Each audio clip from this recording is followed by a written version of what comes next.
Okay, I think we're ready to begin. My name is Alan Luxembourg, and we have an august group of our scholars here today to discuss with you, do think tanks matter broadly, and perhaps does FPRI matter more specifically? And we're here because today Jim McGann, who runs the think tank and civil societies project at the University of Pennsylvania, while being associated with us as well for many years, is releasing his annual think tank rankings. He has two big programs in New York and Washington today where the release will be made, and then it will be up for everybody to view on his website at the University of Pennsylvania.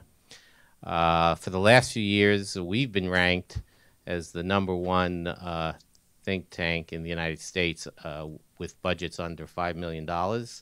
My goal is not to be #1 under $5 million, but to be maybe in the top 10 over $5 million. But eventually, hopefully, we'll get there. He has. I've known Jim for 30 years. Back when he was a program officer for the Pew Charitable Trust, with responsibility to make grants to think tanks.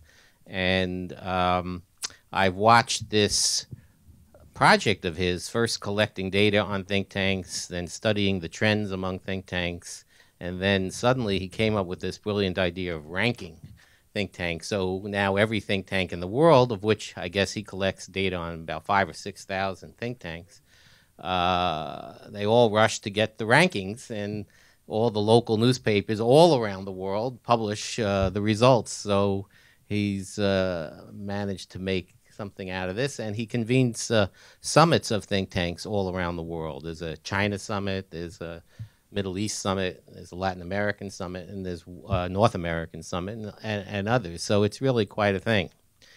So today we'll be talking about this with our scholars, and I guess the one question I am most asked is, does FPRI have an impact, and how do we measure that impact? So, but instead of me giving the answer, we'll hear from our various scholars. We'll start from the more general, which is, do think tanks matter, and how do they operate, and how do they manifest their impact? We'll begin with Dom Tierney to my left here. Dom is an associate professor of political science at Swarthmore. Always an unorthodox thinker, perhaps epitomized by the title of his most recent book, The Right Way to Lose a War, which you would never think would be the title of a book. He is also, we're about to announce 5 new Templeton Fellows later this week. Dom is among them, and we're really delighted to have him as one of those fellows. Mike Noonan is director of research and director of our national security program.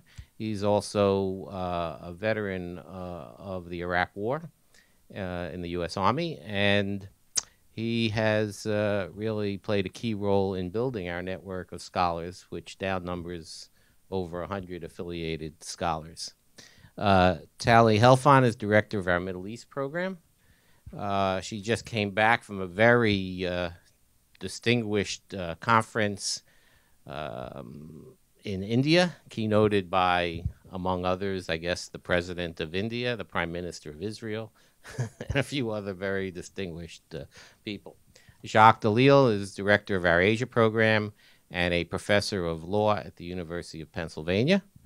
Lawrence Usick is a patent lawyer during the day, and our high-tech geek who follows cyber issues, cybersecurity, and a whole range of technological issues for us. Maya Otarashvili,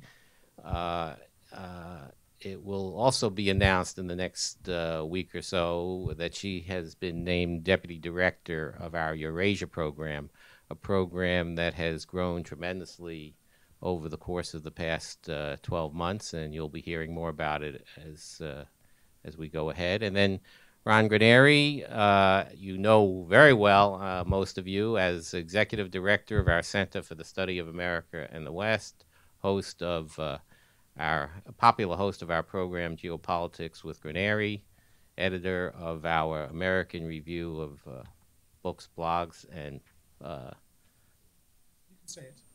Bull. and also one of the incoming Templeton Fellows for 2018. So please welcome all of my colleagues. Let me turn to Dom to sort of set the framework of our discussion and look at the big picture here. All right, sure. Do you want me to use the mic? I think you're all right here. But Sure. So welcome, everybody, and thank you, Alan. It's a terrific pleasure to be here at FPRI. A chance to set the stage a little bit, but also to point out a few specific ways that FPRI has helped me out. But thinking big first, I'm actually going to start off, I think it's quite useful by wearing the skeptic's hat. Do think tanks really matter? First of all, it's actually very difficult to evaluate that question and to work out specific ways in which think tanks are influential.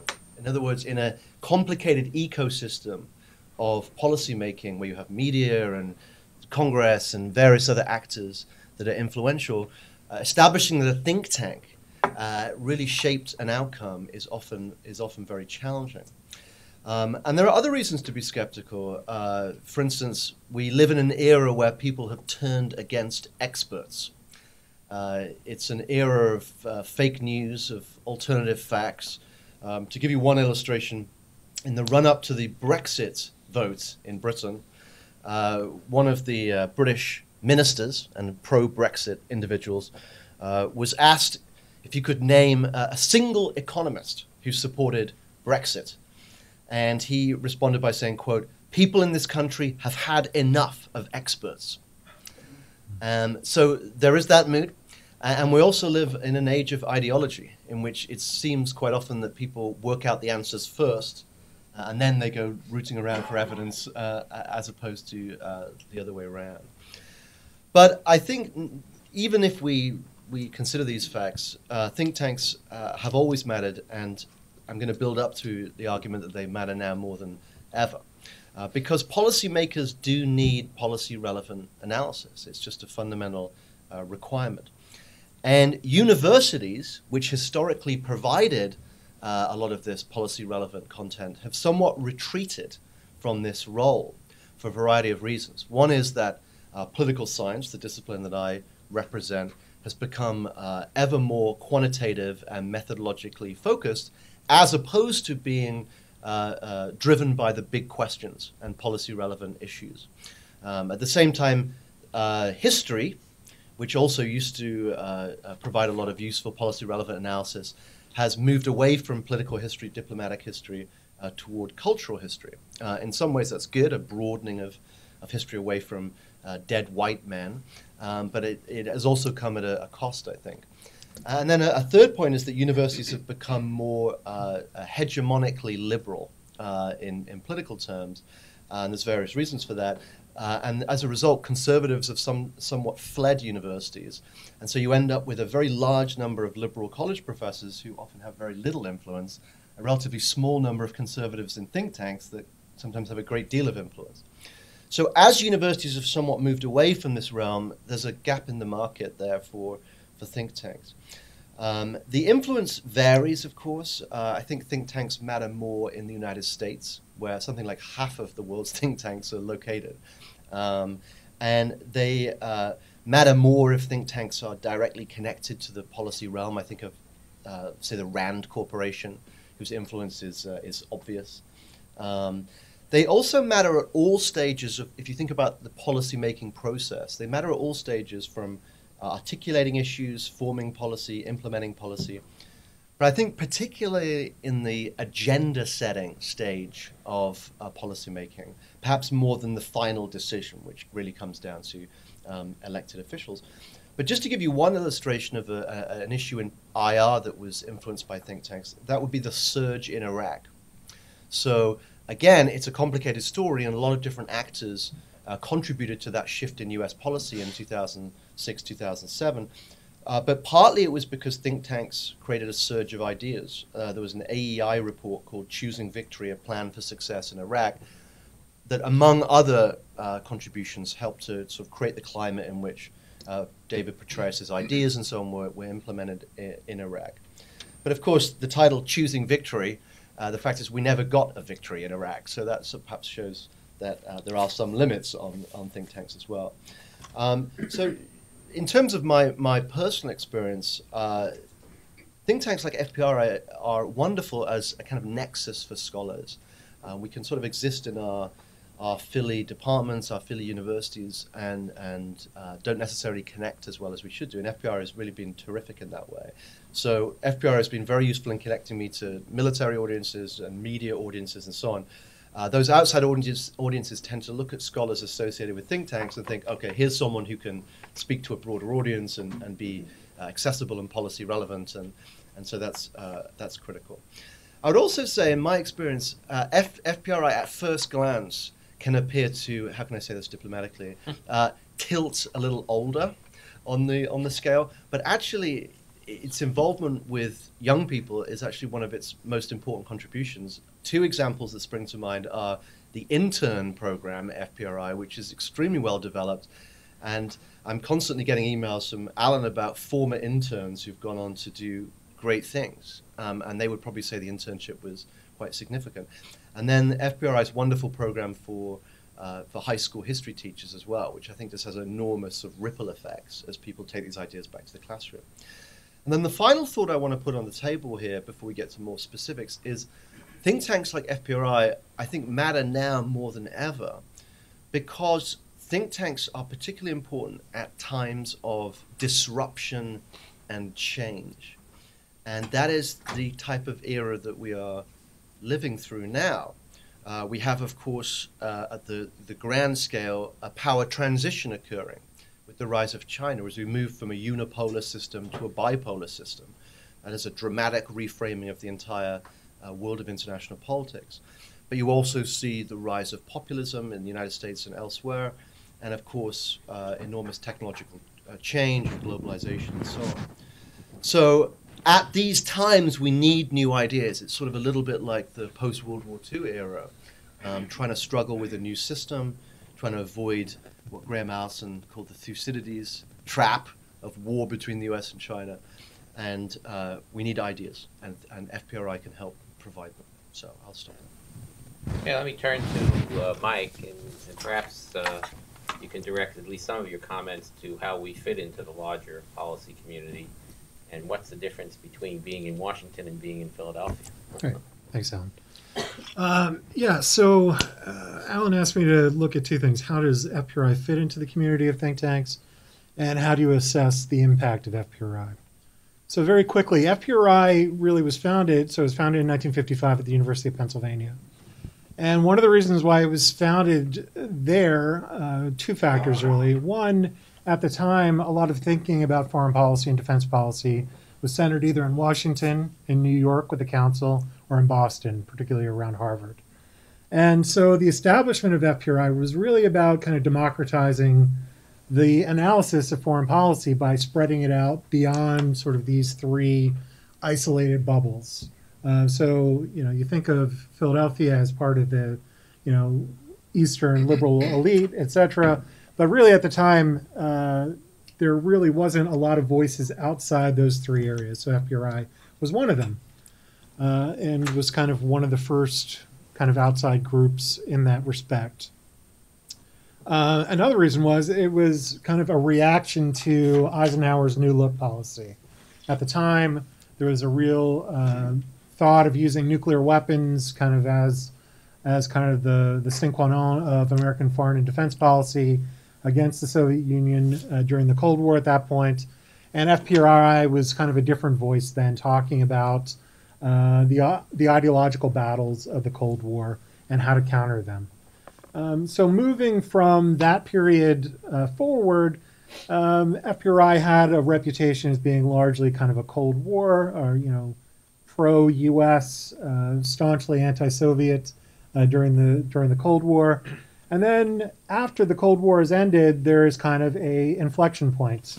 And for a long time, FPRI was kind of seen as a conservative voice in foreign policy circles. But really, ideology after the Cold War becomes a little bit less relevant over time. You have divergent views even within so-called conservatives in domestic policy, or so-called liberals in domestic policy have different views in terms of foreign policy. So there's really, from going from conservative to liberal in foreign policy debates, it really went from people that thought the U.S. should step back from a leadership role in the world, and those that thought the U.S. should remain engaged at the forefront of kind of shaping the international order. And in that respect, I think FPRI really fits into both schools. We have scholars on both sides of the aisle. I'm going to steal some of Lawrence's thunder, but he had a good comment on Facebook a few days ago where there was somebody talking about two think tanks in D.C. kind of crossing the city to have a conversation, and Lawrence said, at FPRI, we do that at the lunch table. We don't have to travel to do that.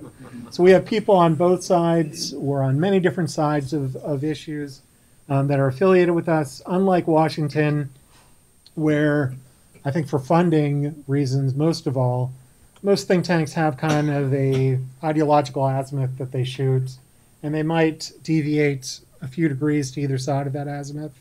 But in the main, for funding and other reasons, they're kind of stovepiped. And FPRI, I think we don't fall into that trap. We really do have a diversity of opinion and thoughts amongst our scholars.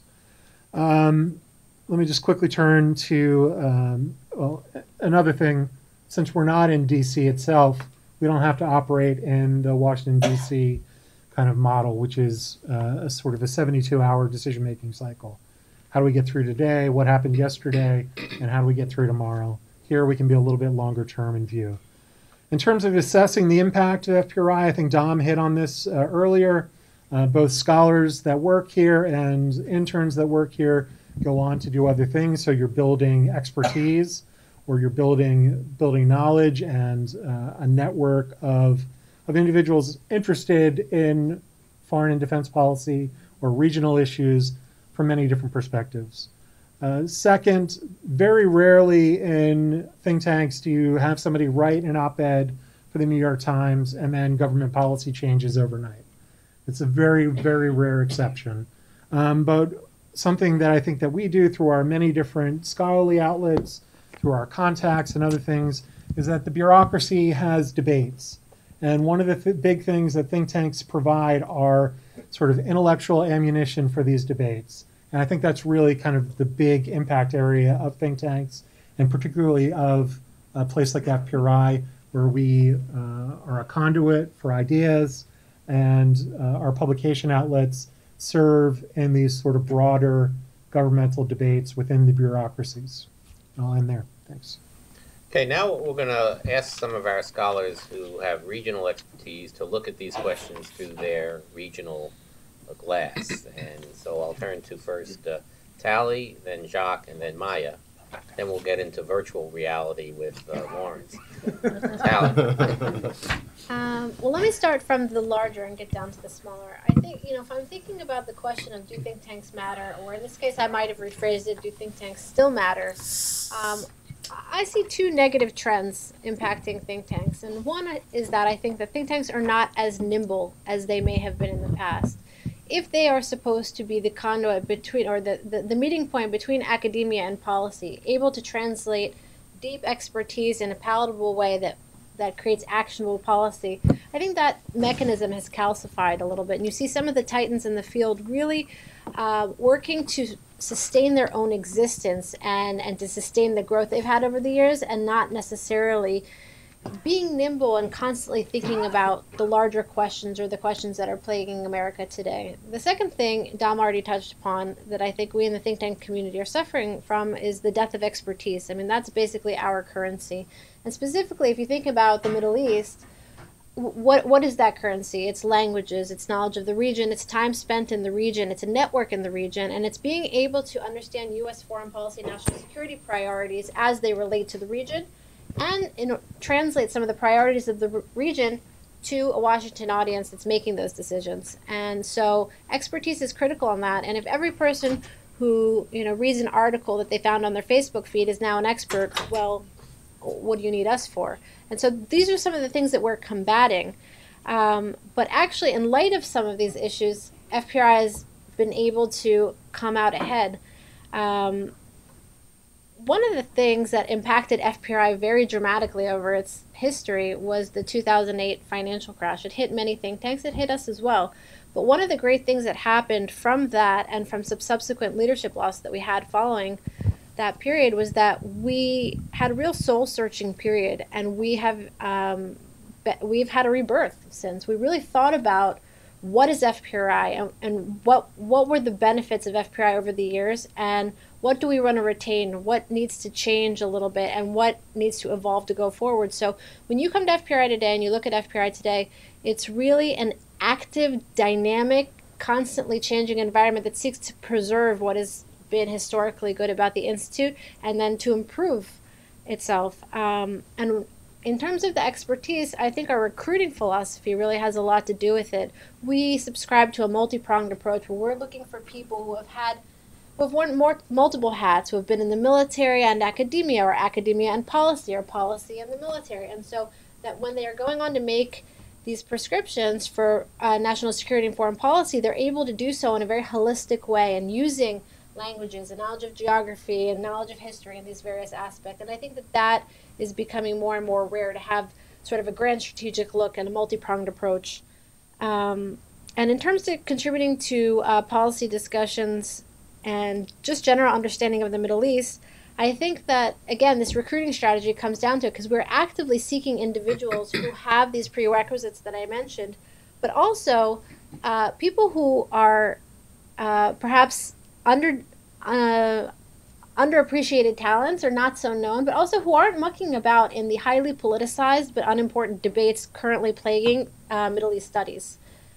People who are able to transcend those debates and really offer creative thinking on the region. The other thing is that we're trying to forge relationships with like-minded institutions and individuals from the region. There are a number of thinkers, scholars, writers, journalists, and otherwise from Middle Eastern countries, from Turkey, Israel, Iran, United Arab Emirates, Saudis who are based there, that we have created burgeoning relationships with. And not only does that give them a platform in the United States to think critically and creatively about the issues facing the Middle East, but it also takes the brand and the platform that we've created and magnifies it back into the region and then into Washington. So I think that some of the issues, just to summarize, that have been plaguing the think tank community have spurred FPRI on and have made us more nimble and more dynamic in spite of them, as opposed to being kind of hindered by them.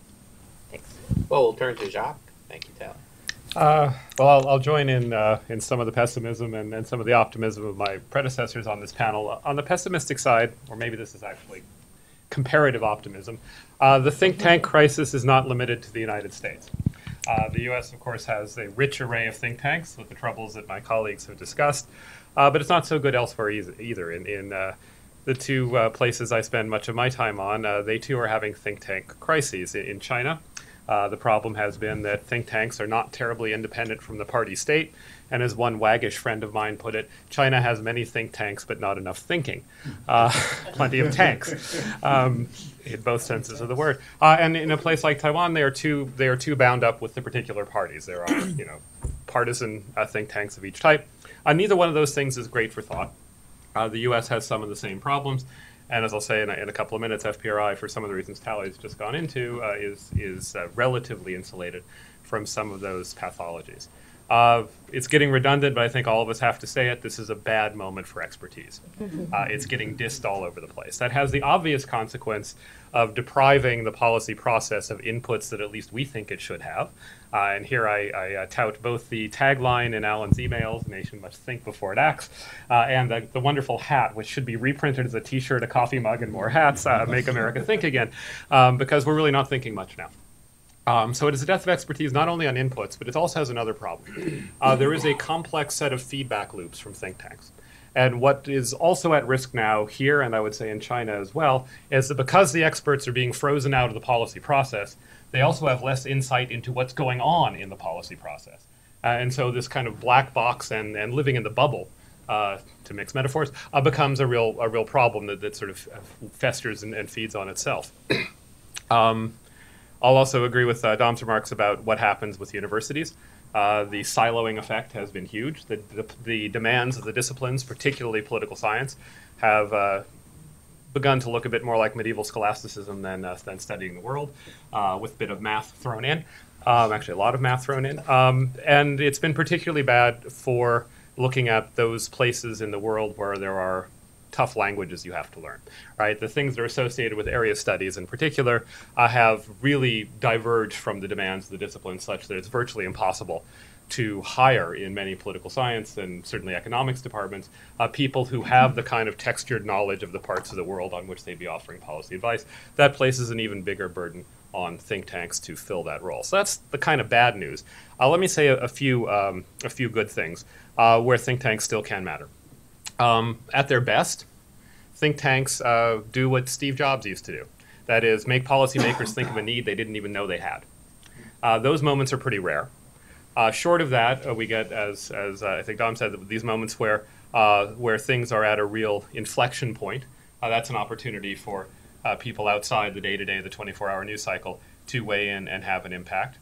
There is also, as Michael said, these moments of giving suggestions and input, framing and providing, I think it's fair to say, not just ammunition, but also a little targeting advice to those who are trying to make policy in a more detailed way. But I think something else has come onto the agenda, has become more important as we've seen this retreat from expertise.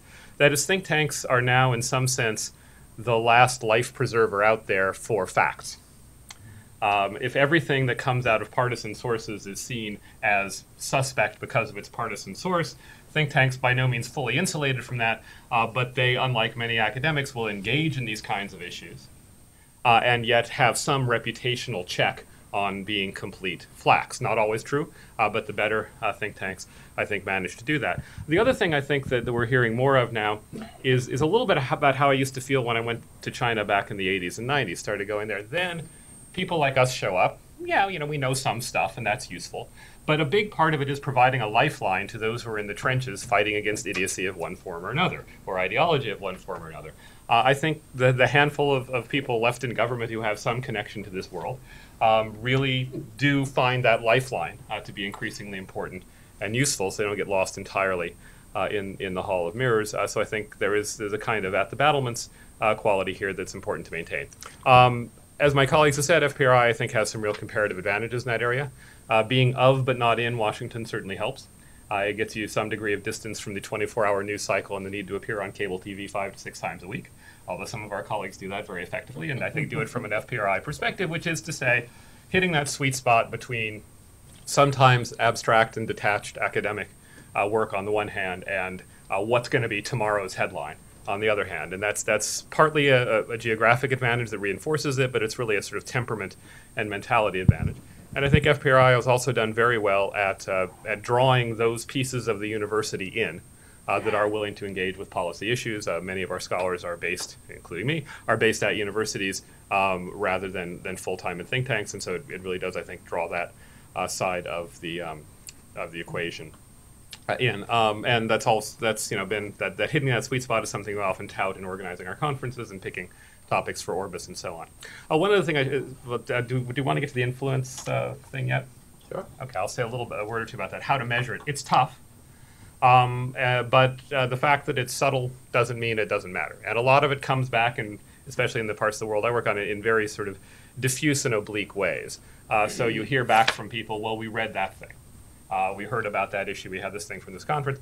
And it gets people thinking. It gets people responding, sometimes not always favorably, but they feel they need to engage with it. These aren't the things that are easily picked up in surveys, but over the years you accumulate that. You see that Orbis or a footnote or a note is lying around somebody's desk. One other thing I'd say that think tanks, particularly small think tanks, can do where there's only a handful of people working on any one area, is you wind up with multiple contact points with your counterparts, whether they be think tanks in foreign countries or people in the government and so on. And there really is this very subtle dance of mutually testing out ideas. So you get these little feelers which can't be done in track one, probably can't even be done in a formal track 1.5, but they'll sort of float things, see what the reaction is, they'll ask you what you think, they'll ask you how your government will react. And I think that is an important, if hard to measure, channel, and it's one that's probably becoming more important now given that the arteries for the usual passage of expertise are a little sclerotic at the moment. Okay, we'll go on to Maya, and then we'll come back to Lawrence. Okay, so I only have optimistic things to say, so I guess that has to do with my recent promotion, maybe. I'm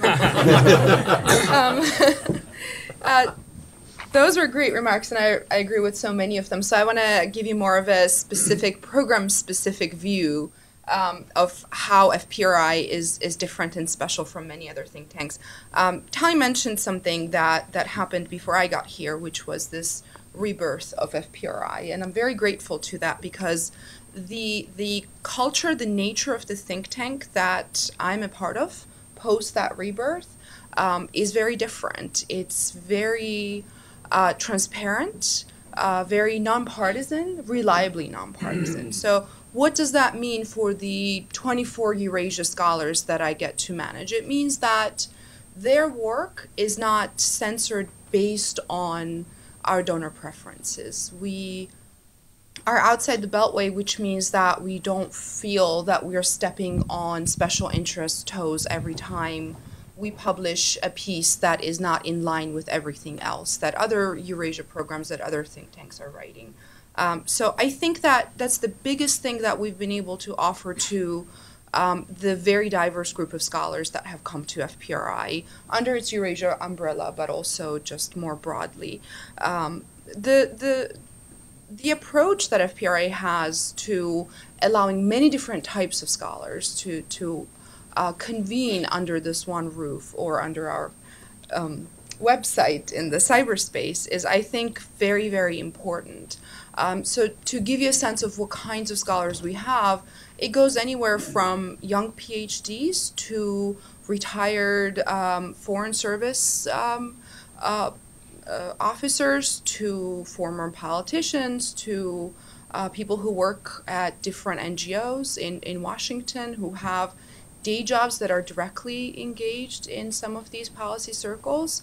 And then they feel that they can come to FPRI, right through FPRI, get their ideas out there, and it's going to reach communities well outside Washington, well outside that beltway. So what, I want to tell you a little bit about what made our program so successful in a matter of 2 years. We were able to inaugurate a Eurasia program that didn't exist before. I think it had to do with a couple of really unique things that FPRI brings to the table. One of them being, because we are small enough, our bureaucracy is quite reasonable. So the organization is limber and willing to adapt to change. Believe it or not, we are over 60 years old, yet we function in a very limber way. So oftentimes launching a new publication series or launching a new initiative is as simple as just a couple of us sitting down, putting our brains together, getting that green light from the leadership team, and then just running with it. So putting confidence in young people, allowing us to kind of run with our ideas has been really important in making our program successful. It has come with a great deal of responsibility and pressure, of course, but I think that's also important. So yes, this willingness to adapt to change is very unique. A lot of these well-established organizations have one way of doing things, and they're not necessarily going to be able to quickly launch a Baltic bulletin that is so niche and so specific, yet within a year it becomes sort of the go-to for many different types of people in the military or in the governments or in other think tanks all over the world as their sort of reliable source of analysis on a very specific region that we realized was completely underserved and undercovered in America. And that's another thing that we found, that it is a small think tank and there are many other Eurasia programs. So how do you launch a successful program? We found that if we could just identify where our competitive advantage was, where our strengths were, and really pursue those areas, that's where we could make a difference. And again, just getting that green light from the leadership and feeling empowered to pursue those ideas has really paid off for us. One more thing that I want to say is that in terms of impact, governments change, and of course one of our biggest roles is to inform the policymakers. Governments change, but societies do not change as quickly. And this is also a civil society organization, which means that we have another job, which is to educate the civil society, educate young people, but also just create more informed citizenry. And I think that's one of those places where FPRI has a major competitive advantage over many of those DC think tanks. The way we engage with the communities, local communities, but also our readers online, I think is exceptional. The fact that our work is widely available all over the world for free, again, makes a really big difference. And specifically from the Eurasia program's perspective, that has been a really important selling point in getting more and more interesting scholars to join our group, but also getting more readers all over the world. Okay, we'll turn to Lawrence. Thank you, Alan. If I had to characterize FPRI's advantage as an institution of policy debate and policy formulation, I would say that intellectual openness is its single greatest strength. And I think that is nowhere better borne out than the first major publication that I had a hand in when I first joined FPRI back right after 2001. And that was a publication which applied the principles of ecological science to the problem of terrorism and national security.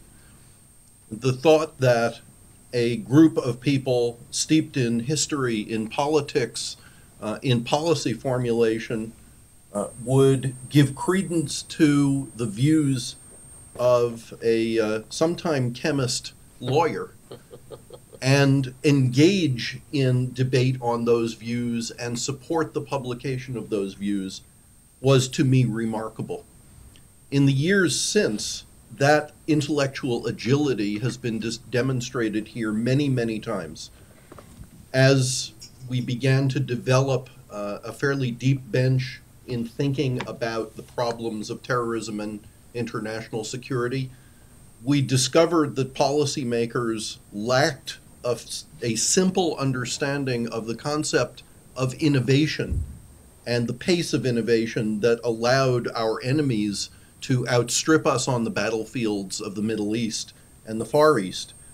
And so, without so much as blinking an eye, FPRI pivoted to begin to address the question of what is innovation and how can we educate policymakers about innovation that would seem at first to be outside the normal bounds of what a foreign policy institute would address.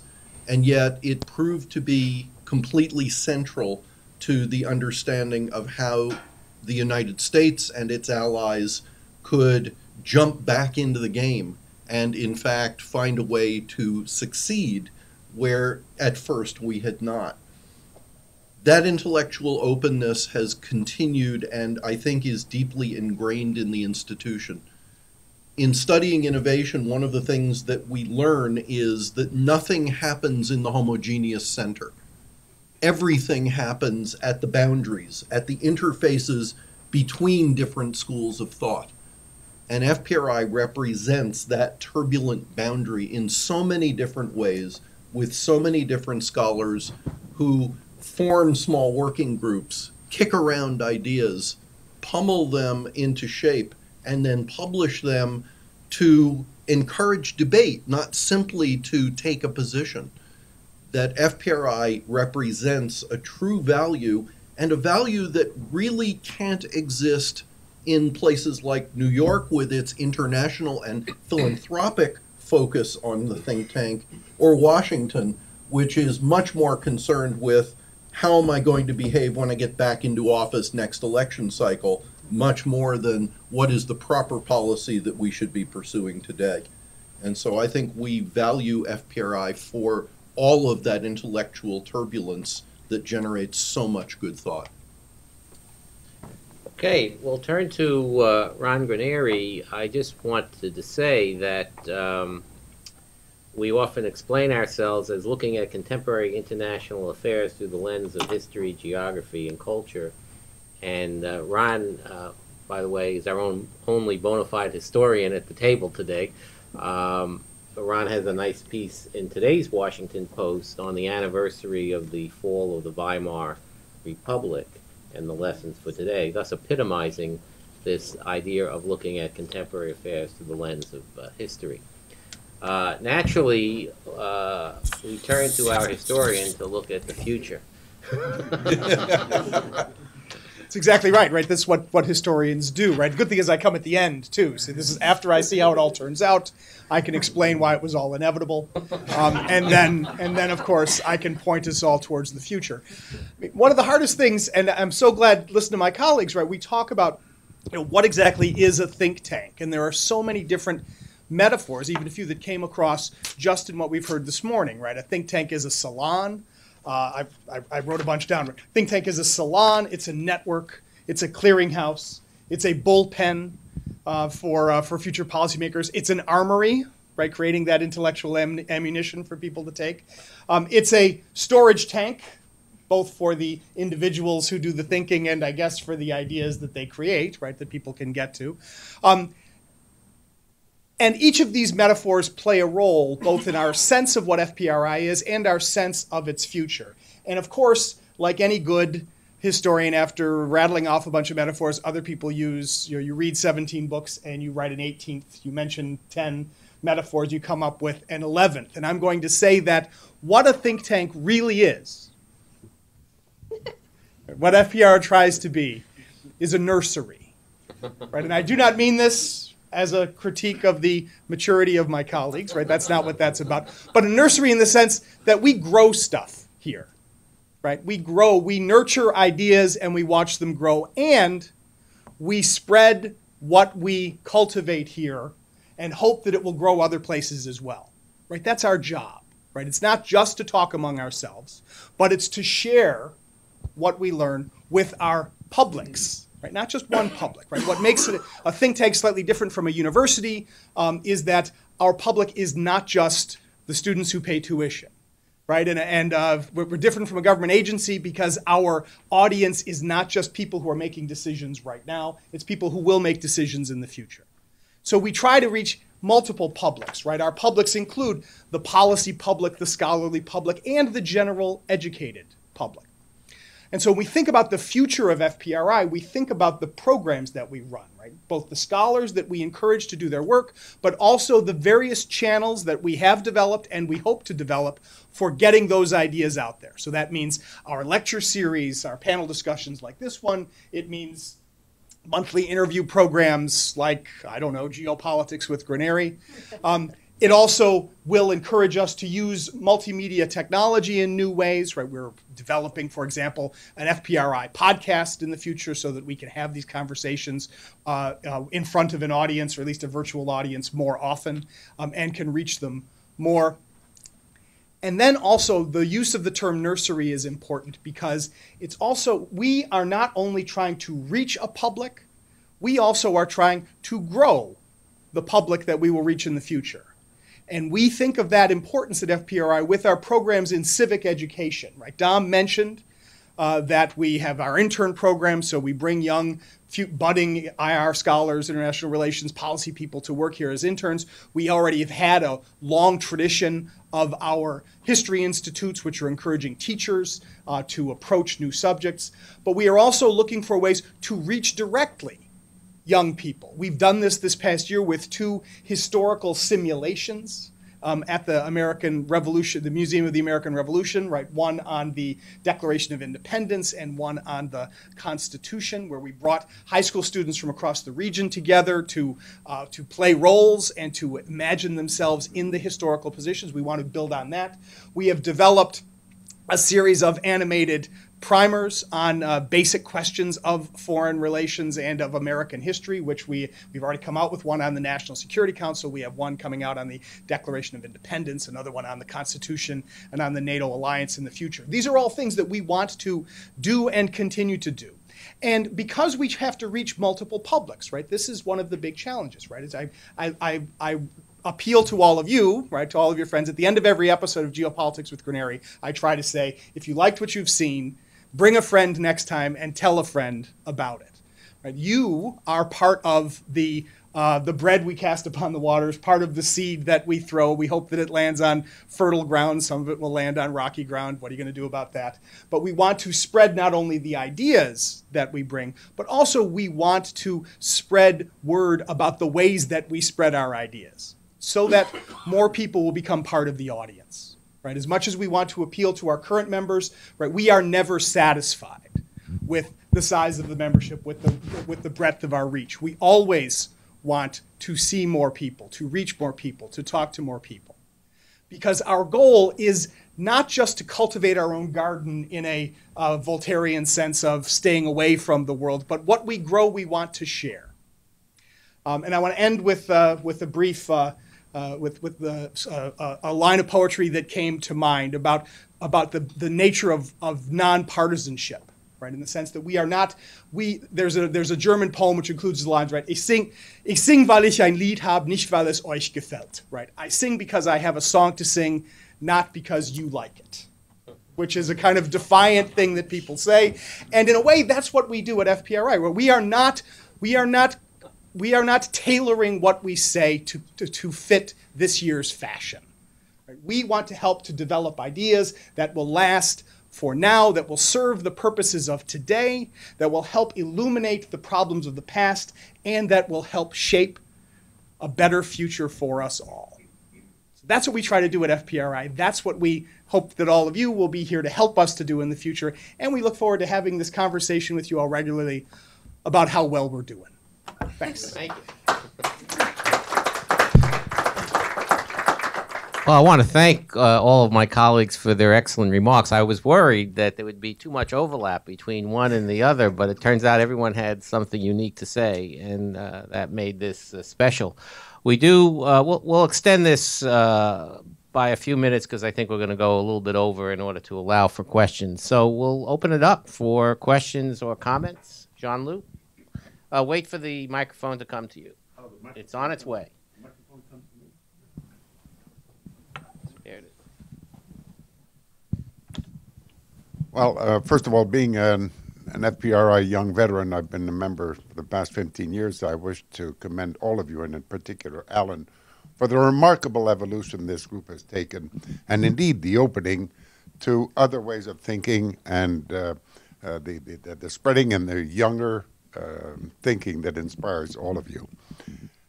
I've listened carefully to everything you've said, and I've noted each of you mentioning the alliances that you've formed. Academics, military, politicians, NGOs. And I wonder, isn't there one major fundamental ingredient missing, which is the international business community? You have in the international business community people who have actually been exposed to conditions overseas and living overseas and bring a wealth of experience to the debates that you fellows have. And I was wondering if you would comment on that. Thank you very much, Alan. And again, congratulations. We'll pay you later. Can I jump in? Yeah, sure. I think we do have people like Bob Murray, who's part of the National Security Program, is a businessman who also happens to be a lieutenant colonel in the Air Force Reserve. So there's some overlap there. But We do have people with backgrounds such as that. I think one of the issues that we try to be careful about those, because we are independent and want to have an independent voice, that sometimes you have to worry about being trapped by larger organizations or perceptions of organizations. So one of the things that we've done since we extended our group of scholars is to just have a very plain and simple transparency part of their obligation to FPRI, that if they're going to be doing anything under FPRI's auspices or saying that they are affiliated with FPRI, then they have to make any kind of conflicts of interest known. So that's really the only gray area when you become seen, because there are places in DC that are basically, for all intents and purposes, basically PR firms for defense industry or other actors. So we want to try to avoid that, but your point is well taken. And we do have people that are international, have international business experience. Just add a couple of very brief things. So I actually think the point you make is very good, and there's a growing synergy between the business community and sort of the geopolitical community. I think of someone like Ian Bremmer as a very prominent political risk analyst. And if you go back maybe 20 or 30 years, I think you actually had to convince business of the need to consider political risk as being highly significant. Some were skeptical that it was really that important. I don't think you need to do that anymore. I think business is extremely aware that the success and failure of investment decisions and so on, or even the entire business cycle, nationally or internationally, can hinge on geopolitics. We're currently in a booming stock market, but one of the greatest risks would be North Korea and other geopolitical events. So I think that the business community increasingly looks to think tanks and geopolitical analysts as being utterly essential. Just to add as a little anecdote, the very first Manhattan salon years ago I spoke at, I think I said some remarks on Obama's foreign policy. I remember Salman Rushdie showed up. And right at the end, a gentleman was chatting to me from a hedge fund and essentially gave me his card and tried to convince me to give him become a paid analyst for his hedge fund. I ended up not pursuing it. I think I would be much wealthier now if I had.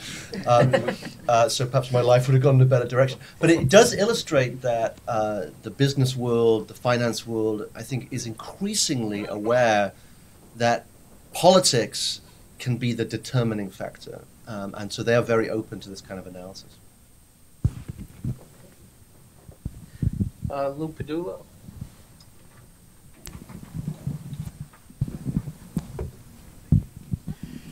I'm curious about the role that we play with universities and colleges. For example, our publications, Orbis. Does anybody get brownie points as a faculty member for publishing with us?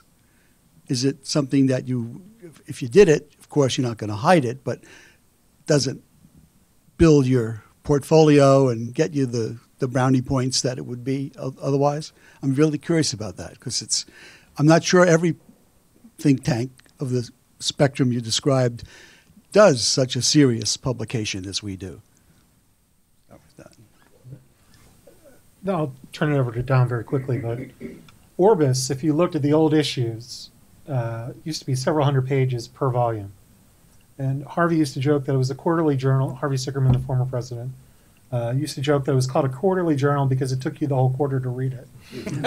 And one of the reasons there was that with faculty members were publishing there and were getting credit for that.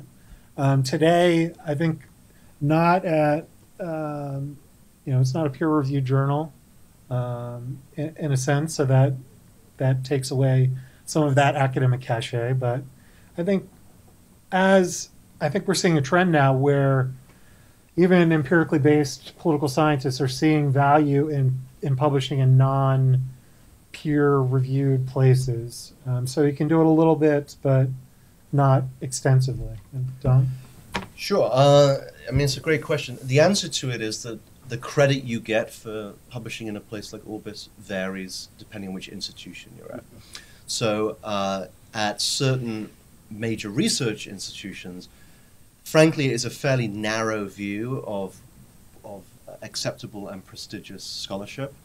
And it is in very specific political science journals, methodologically sophisticated, and often not particularly policy relevant. Fortunately, that is not universally true, and it's certainly not true at liberal arts colleges like Swarthmore, where I teach, where there is an appreciation for publishing more relevant work that speaks to broader audiences, and so you're encouraged to do that. And it's also true at policy schools, Kennedy School, Woodrow Wilson School, or within the military as well. So the credit I think you get would vary depending on where you're sitting. Tom. Oh. I'd also like to. So I was going to say a couple of things. We're talking about crises that exist in think tanks. Another crisis that exists is in academia, and in particular, there's recent studies that come out that say within the social sciences and humanities, somewhere between 93% and 96% of all published peer-reviewed academic journal articles are not read by anyone besides the author and the editor. And when you slave on an article like that, and it represents new information, and your tenure is tied up in that, and on the other hand, no one read it, that's a difficult pill to swallow, because you're basically within a system that is forcing you a certain way, and yet if you have any yearning to contribute to things beyond academia, it's a very difficult place to be in. So journals like Orbis, or in the UK Survival, are known as scholarly journals rather than academic journals, and they really provide that sweet spot for scholars who are, specifically if we're talking about academics, for academics who are pursuing that line of work but are looking for a larger platform or looking to influence in a different kind of way. You could come to FPRI and think, oh, academics very naturally blend into the think tank world. We have turned many away. It's a unique kind of person that's able to do very serious and in-depth scholarship in an academic context and get up here and speak to you about things that really matter and translate that deep understanding. And I think that that's what Orbis represents. And so whether it fits into tenure or not, it does fit into a place within an academic career and within higher learning. And from a student's perspective, these are one of the main journals that students are quoting in their papers and that they're looking to understand world affairs. Does our UPenn represent? I say yes, as a token R1, as they call them, university faculty member here. First of all, spoken like a young person, in the following sense. Places like Orbis do not do much for you if you are trying to get tenure in a social science, particularly political science department. On the other hand, the joy of tenure is that you can then set your own agenda. And there are too many academics who never get out from under the slavish yoke of what it takes to get tenure. And the reason for tenure, ostensibly, aside from allowing you to pay your faculty somewhat less than you otherwise would have to, because of job security benefits, but is that you then get to pursue the things that you think are important. By the way, I'm really distressed that not even parents of authors read their articles. Psychological theory about what drives one to be an academic and what's a useful experience. But I mean, I think one has the luxury of doing that. And as Tally says, so you get to reach a broader audience. I often joke that how many people read something I write is inversely proportional to how long it is. So FPRI, it's get very widely read. Orbis articles, somewhat more. 100-page, 150-page law review thing, probably more than just being the editor, but not as much as you'd hope. So I think you just have to take your rewards where you get them. And I don't think although structurally there's a trade-off that we've been talking about, I think intellectually there's a great feedback. And again, I think it's what Orbis and FPRI do well, which is get people to bring some academic depth to talking about policy issues. So it's in a time trade-off manner, or sort of brownie points manner. It's a genuinely zero-sum game, but I think in terms of enriching one's policy writing by having a solid academic foundation and enriching one's academic writing by not only thinking in policy terms, but by having the contact with the kind of people that one does when doing policy work, at least speaking personally, it's been a great thing. Okay. Bob Ramsey. Wait for the mic.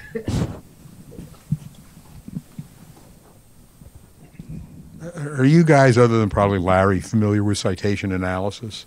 And my question is whether citation analysis presents an opportunity for an objective metric of the success of a think tank in terms of when FPRI or anybody else's funded scholars write articles in Orbis or wherever the articles appear, and how often they're cited. I know in the sciences and even some social sciences, they'll take a professor who's coming up for tenure and analyze the articles that he or she has written and determine the velocity or acceleration, or I don't know, what the metrics are of citation, and use that as a criterion for how successful it is, and does this apply to FPRI and its scholars?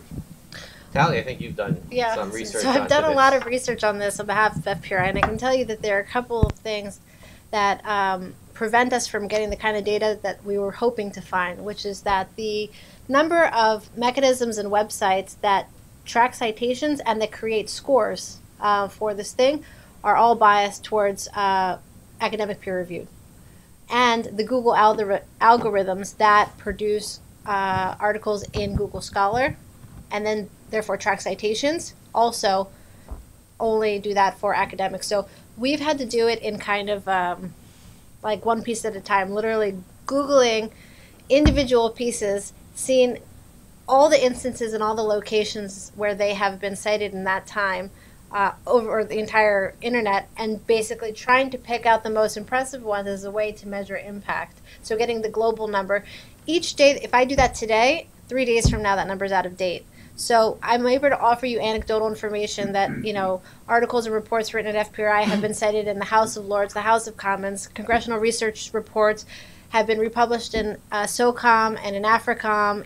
We have that data. We are trying to seek it out, and we do use it as a mechanism through which to promote our work. But in terms of this other thing, so it's not as easy. I can tell you that since 2002, since 2012, Orbis has been tracking its readership, most downloaded in the last 90 days, most read, and then there are official citation numbers for some of the key journal articles. So we know which ones are faring the best, what are the topics, who are the authors. But in terms of our field, we don't have the complete data like we would in another field. But despite that, we continue to persevere and to seek out those nuggets of information so that we are able to really figure out our impact and figure out how we can maximize our impact. We'll go to Dom and then Maya. So just a couple quick thoughts. So a lot of academics pay very close attention to their citation rate. As you say, it's a very plausible metric which captures in a reasonable way the diffusion of your ideas within the academic realm. It's not a perfect metric, though. For one thing, it encourages small c conservative writing. Because if you want to get cited heavily, your best strategy is to write a paper on a very well-established research program in which a lot of people are working. Because what will happen is all the other people that are working will then cite your paper. Even if it's not especially original or contrarian or challenging assumptions, that's your best route. If you do try to do something that's very contrarian, there's a small chance you revolutionize the field and then you'll be cited heavily. But if you challenge people's views too overtly, they just ignore you. So it does encourage that. And then the second thing is that citations can be very biased. I went to a fascinating talk recently on gender bias in citation. And it turns out that even if you control for all kinds of factors, female scholars are cited systematically less than male scholars, by men and women, by the way, and also tend to appear less often in syllabi, et cetera, et cetera. So it's important, but it needs to be understood sort of in context as a metric. Maya? I just want to expand a little bit beyond that, just to say how else we track our impact, the impact of our publications. There are actually a lot of other things. That's just one component. Being cited is just one small component of it. Since we've gone on Twitter and social media, that's been one good way to keep an eye on who is reading our work. But a lot of our regular publications have subscription lists, so you can specifically subscribe to a certain publication. And there, we actually spend a lot of time researching and focusing on who our audience is. So I personally, or people I work with, we go through our subscriber lists and think about, okay, what groups are we reaching? What countries are we reaching? And that's been really helpful in understanding who our readers are. And that obviously comes on top of our mailing lists or email lists that we have beyond just the subscriber lists or even the social media following. So it's this really diverse methodology in which we use to figure out who it is that's reading our work. Now we'll turn to Josh Krasna, who is a Fox Fellow here in residence for this year, visiting from Israel. So I wasn't planning on saying anything today, but just the question you asked, I think, really pointed up something that has to do exactly with the issue that we're talking about, which is think tanks, which is I sit in two worlds. I sit in the academic world, but for many, many years I was in government for 30 years. When I was in government, I read thousands of articles. And the ones that were interesting, I sent to all sorts of people, including prime ministers, including ministers, including senior generals. None of that is in a citation index, because citation index is something that is meant for a very specific thing. It's meant for exactly the things that you were talking about, for getting tenure and for other, for journals to be able to say whether they're prestigious or non-prestigious and all sorts of things like that, but not for influence. Because the people, if you want to influence policymakers, none of those people who read it are going to cite it. And if they do cite it, it's not going to come up in citation indexes. So I think it's a very, specifically, that's perhaps a main difference between a think tank world and the academic world, which is specifically those people who want to have influence. Something like citations index is really a bad metric to try to figure out how it's done that. Okay, I think we have time for just one more question. Would anybody? Steve? Okay. Steve Blank. This is the most impressive nursery I've seen. I just recently saw published a piece that said there were 3.2 million donators to the last public election at the federal level. And I was thinking 3.2 million out of a population of what, 326 million, and voters of about 120 million? That's a tiny percentage.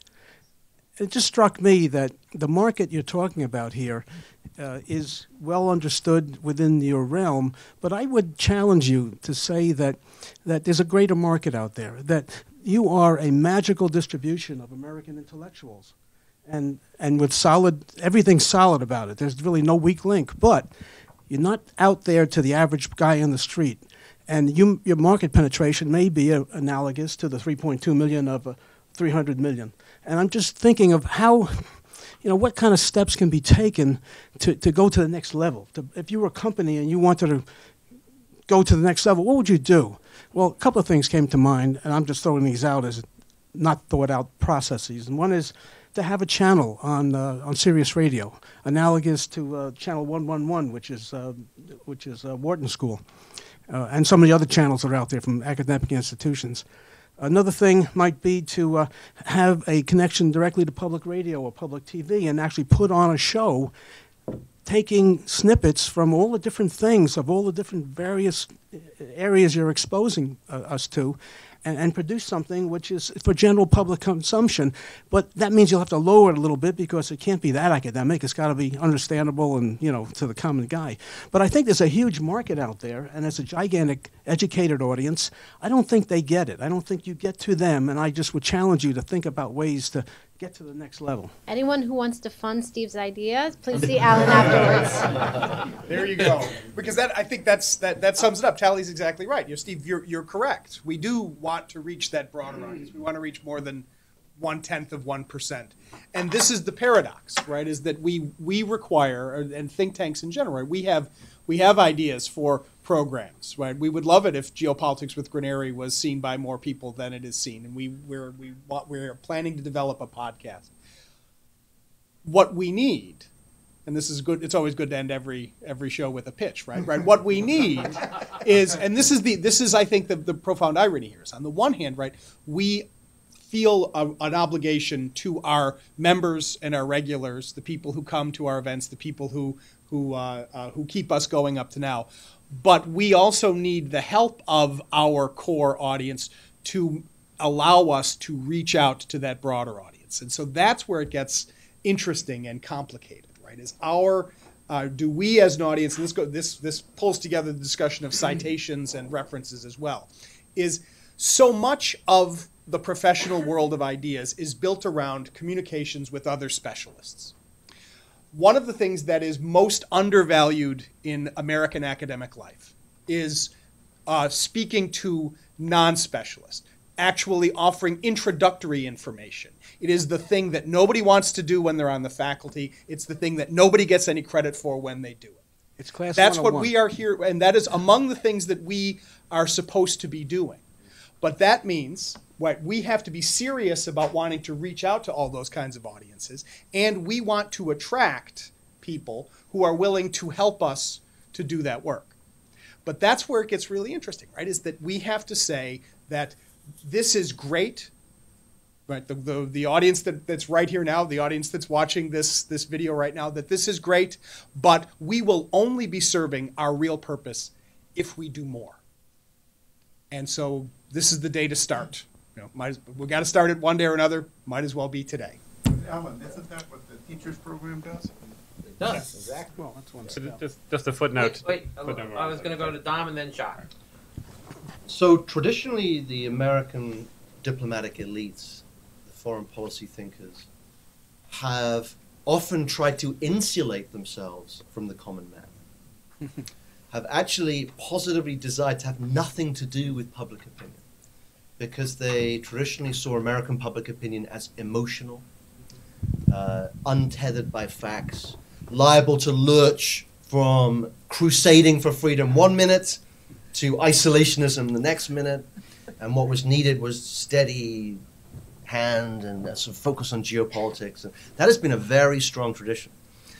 But I think that what we have seen with the Trump phenomenon is that if you build an international global order system that is removed from the hopes and fears of the American people, or at least many of the American people, then it is ultimately built on sand and could crumble at any time, which reinforces your point. But to try the impossible, which is to tie together what Ron said and what Dom said, two things. One is I think we have proof of concept, and if you're trying to get funding for something, you want proof of concept.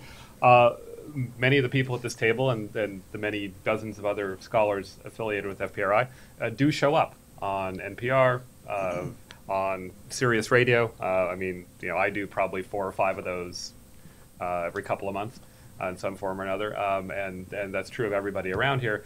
So we do it retail, but of course that doesn't get you branded, although they always mention that you're an FPRI scholar or whatever, but it's not quite the same as having one's own channel. So we've got some good signs that works. And the reason I think that is important to do it, whether we do it retail or more wholesale, is partly Dom's point. I think the crisis we're facing now is really one of disintermediation.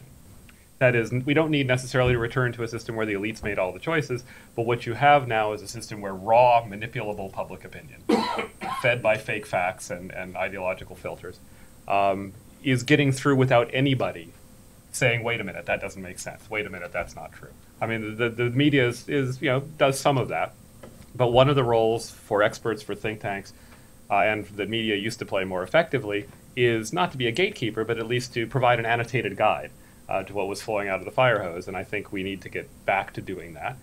We do try to do that here, and with mixed success, and I think the kind of things you're talking about are a way of taking that up a level at a time when we desperately need it. I think with that, we're going to have to close. Let me just say that Jacques mentioned before our motto, "A nation must think before it acts." Whenever I said that 10 years ago, people thought that was a nice line for the institution. But when I said it a year ago in New York to an audience that was not familiar with us, most of the audience laughed because they thought I was making a joke, and then one person took umbrage that I was making a political point, where it was just something I've been saying for the last 10 years. So anyway, I've been with the Institute now for 42 years, and you could see why one might want to stay, to be around, to interact with the high-level and thoughtful and insightful people that we have at FPRI. So I thank all of you. I thank all of you for coming and joining us today.